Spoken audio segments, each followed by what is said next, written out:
While I do enjoy a good dance, I like my furniture to be stable, and this chair is as jittery as my undiagnosed ADHD.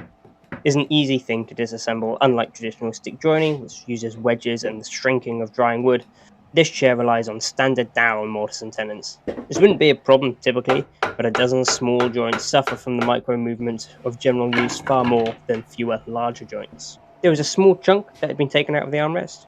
I planed the break first and then cut a small block, a little oversized with matching grain, to get glued in place.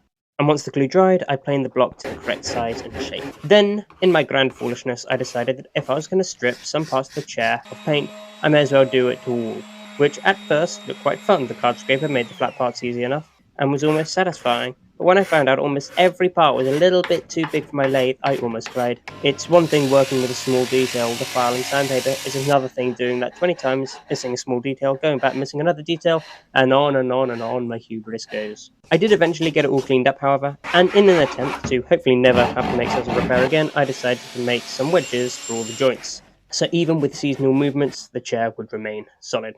Took some finagling to get the glue up alright, and the sheer number of clamps would have sent any woodworker into a fit. However, it came out rock solid where I just spent a minute or two cleaning it up. And ta-da! It works! I'm sure the client will forgive me for aura farming a moment. I felt an ungodly urge to do my very best sinister villain pose.